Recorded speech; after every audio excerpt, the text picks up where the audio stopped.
Baru setelah gadis itu mengumumkan bahwa harga sewa seluruh toko akan dinaikkan hingga 5 kali lipat, para penyewa akhirnya menyadari kesalahan besar mereka. Mereka menyesal karena sebelumnya mengira gadis itu mudah ditindas, bahkan berani bersatu untuk mempermalukannya. Tidak lama sebelum kejadian itu, gadis tersebut sengaja mendatangi toko mie yang berada di lantai bawah sambil membawa beberapa hadiah. Dengan sopan, ia meminta pemilik toko untuk memperkecil papan nama tokonya. Ia bahkan bersedia menanggung seluruh biaya perubahan papan nama tersebut.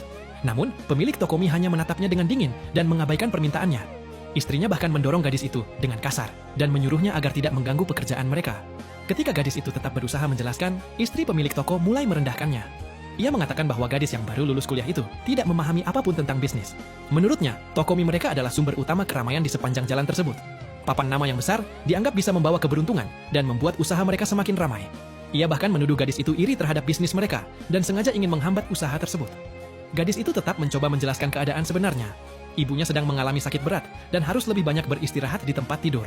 Dokter menyarankan agar ibunya mendapatkan cukup sinar matahari. Namun, papan nama toko mie yang terlalu besar justru menghalangi cahaya matahari masuk ke jendela rumah mereka di lantai atas.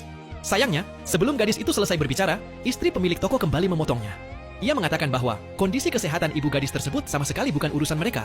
Tanpa ragu, ia melemparkan hadiah yang dibawa gadis itu keluar toko. Setelah itu, ia mendorong gadis tersebut keluar dan menyuruhnya segera pergi. Keributan itu akhirnya menarik perhatian orang-orang di sekitar. Pemilik toko mie kemudian keluar dan justru memutarbalikkan keadaan.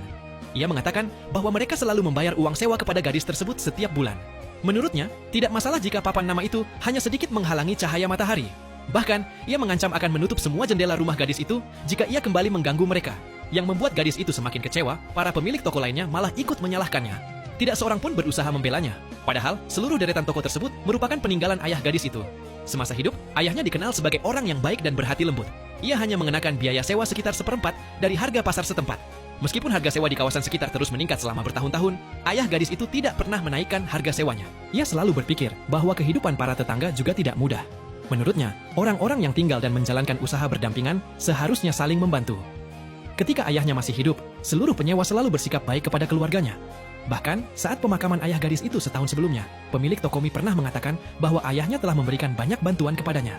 Ia berjanji akan menjaga dan membantu gadis tersebut sebagai bentuk balas budi. Saat itu, gadis tersebut benar-benar mempercayai perkataannya. Namun setelah ayahnya meninggal, ia justru mengetahui seperti apa sebenarnya perlakuan yang diberikan pemilik toko tersebut. Pipa pembuangan asap dari dapurnya dipasang tepat mengarah ke jendela lantai 2 rumah gadis itu. Tidak hanya itu, pemilik toko juga sering membuang air limbah dapur di area tangga, yang menjadi akses menuju rumahnya. Gadis itu akhirnya menyadari bahwa kebaikan keluarganya selama ini justru dianggap sebagai kelemahan. Jika pemilik toko tersebut tidak mau memberikan sedikit kelonggaran kepada keluarganya, mulai saat itu, gadis tersebut juga memutuskan untuk menjalankan aturan dengan tegas. Ia memilih berhenti berdebat dan bersiap meninggalkan tempat tersebut. Namun, pemilik toko mie ternyata masih belum puas. Di depan seluruh penyewa lainnya, ia kembali memarahi gadis tersebut. Ia mengatakan bahwa ayah gadis itu dulu membiarkannya melakukan renovasi sesuka hati. Ia juga mengklaim bahwa selama bertahun-tahun tokonya telah mendatangkan banyak pelanggan ke jalan tersebut. Karena itu, ia mempertanyakan, mengapa sekarang ia harus meminta izin hanya untuk mengganti papan nama tokonya. Para penyewa lainnya pun ikut membujuk gadis tersebut agar meminta maaf kepada pemilik toko mie. Mereka mengatakan bahwa tanpa keramaian yang mereka datangkan, gadis itu dan ibunya tidak akan bisa mendapatkan penghasilan dari properti tersebut.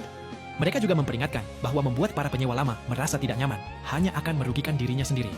Gadis itu akhirnya tidak mampu menahan diri. Ia membalas bahwa jika menyinggung pemilik properti bisa merugikan penyewa, maka menyinggung pemilik properti juga tentu tidak akan memberikan keuntungan apapun bagi para penyewa. Mendengar jawaban itu, istri pemilik toko langsung naik pitam. Ia kembali menyinggung kondisi kesehatan ibu gadis tersebut. Ia bahkan mengatakan bahwa meskipun mendapatkan sinar matahari, kondisi ibu gadis itu belum tentu akan membaik.